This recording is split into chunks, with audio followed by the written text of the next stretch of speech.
America में राहुल गांधी द्वारा दिए गए सिक्कों व संविधान के बयान पर बीजेपी के जिलाध्यक्ष महानगर अध्यक्ष के साथ भाजपा कार्यकर्ताओं ने राहुल गांधी के ऊपर मुकदमा दर्ज करवाने के लिए सिगरा थाने में तहरीर दी। जिलाध्यक्ष हंसराज विश्वकर्मा ने बताया कि जिस तरह से बाबा भीमराव अंबेडकर द्वारा संविधान में सभी जाति वर्ग को रखकर संविधान को लिखा गया, उस संविधान का मजाक दिखाकर राहुल गांधी बना रहे हैं, जिससे देश की अखंडता, प्रभुता, विभाजन का कार्य कर रहे हैं।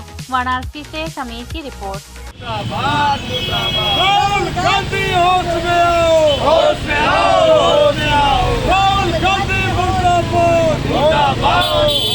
अशोक कुमार, महानगर उपाध्यक्ष, भारतीय जनता पार्टी वाराणसी। पिछले दिनों अमेरिका के प्रवास के दौरान राहुल गांधी जी, जो कांग्रेस के नेता हैं और विपक्ष के भी नेता हैं, सम्मानित हैं, वो एक गलत बयान उन्होंने दिया। भारत के सिख मतलब अमेरिका में जाकर भारतीय जो चीज़ों को उन्होंने वहाँ बताया गलत तरीके से, भारत का सिख आज पगड़ी नहीं पहन सकता, कड़ा नहीं पहन सकता है। इससे वो सिख समुदाय में नाराज़गी उत्पन्न होगी, और अगर नाराज़गी उत्पन्न होगी तो हमारा जो देश है, जो अखंड भारत की बात करते हैं, उससे हमारे देश को एकता और अखंडता तोड़ने की वो बात कर रहे हैं। इससे व्यतीत हूँ। और एक बात उन्होंने और कहा कि अगर हमारी सरकार आती है तो मैं SC ST OBC जो भी रिजर्वेशन मिल रहा है वो रिजर्वेशन ख़त्म कर देंगे। इस बात की भी उन्होंने धमकी दिया कि सरकार आएगी तो मैं रिजर्वेशन ख़त्म करूंगा। इससे एक समुदाय, और समुदाय से मैं स्वयं ताल्लुका रखता हूँ, मैं अनुसूचित समाज से बिलोंग करता हूँ, मैं अनुसूचित सदस्य हूँ, तो उससे मैं स्वयं भी व्यतीत हूँ। इस नाते मैंने एक तहरीर थाना सिगरा में दिया है कि इनके खिलाफ उचित धाराओं में मुकदमा दर्ज करके कार्रवाई किया जाए। क्या शासन मिला? थाना सिगरा थानाध्यक्ष जी ने कहा कि मैं अभी देखकर मुकदमा पंजीकृत करता हूँ। उसके नेता हैं, विपक्ष के नेता हैं लोकसभा के अंदर, वो अमेरिका में जाकर जो है हमारे आरक्षण के खिलाफ, सिख समुदाय के खिलाफ, हमारे देश के खिलाफ जो शब्दों का उन्होंने प्रयोग किया है, संविधान से हटकर जो प्रयोग किया है, इससे हमारे देशवासियों को, हमारे दलित पिछड़ों को बहुत, इससे सिख समुदाय के लोगों को बहुत ठेस पहुंचा है। और दूसरी बात कि डॉक्टर भीमराव अंबेडकर ने इतना अच्छा संविधान का रचना किया है, और वर्ल्ड में पूरे विश्व के अंदर ऐसी संविधान का रचना हुआ है। अभी लोकसभा का चुनाव हमारे यहाँ हुआ था, संविधान के तहत हुआ है, सबसे बड़ा लोकतंत्र में चुनाव हुआ, उस पर भी जाकर वो बोल रहे हैं कि ये जो है भाजपा के अधीन है निर्वाचन आयोग।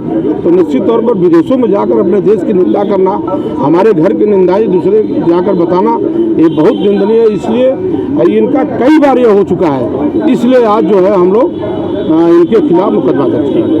अभी जो है राहुल गांधी विपक्ष ये जो है विदेश दौरे पे जब गए हैं तो न जाने हमारे प्रधानमंत्री सहित सब तक जो है जो जुलूल बातें करते जा रहे हैं, बचकाना हरकतें करने जा रहे हैं, उससे आहत होकर के हमारे साथी, हमारा जो उपाध्यक्ष है एडवोकेट अशोक कुमार, उन्होंने एक तहरीर दिया है कि हम लोग इनकी भावनाओं से ये जो है देश को तोड़ने की साजिश हो रही है। यह जो है जो घटना आई थी इस तरह के, उनको विदेशों में बयान नहीं देना चाहिए। जो उन्होंने देखा सिखों के सिख जो है आज़ाद नहीं है, वो कड़ा पहन करके, पगड़ी बांध करके और अपने जो है गुरुद्वारे में जा नहीं सकते हैं, इसके लिए स्वतंत्रता नहीं है, और तमाम तरह ये जो बीजेपी जो है आरक्षण खत्म कर देगी, इन सबको जो झूठा अनर्गल बयान दे उससे आहत आकर के हमारे उपाध्यक्ष ने आज एक तहरीर दिया सिगरा थाने में उनके खिलाफ। किस आधार पर मुकदमा कायम करा, क्या आधार क्या है?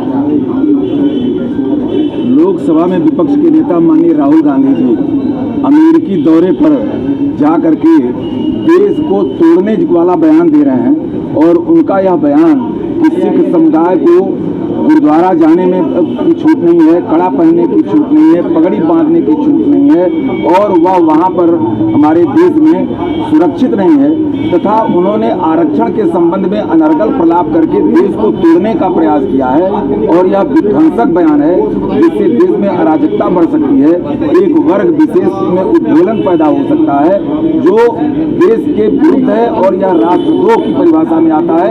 धारा 152 BNS की धारा में यह अपराध है, और जिसके विरुद्ध यह आज उनके खिलाफ ये FIR या तहरीर भारतीय जनता पार्टी के उपाध्यक्ष अशोक राम के द्वारा दिया गया। अगर इस धारा में मुकदमा कायम होता तो क्या होगा?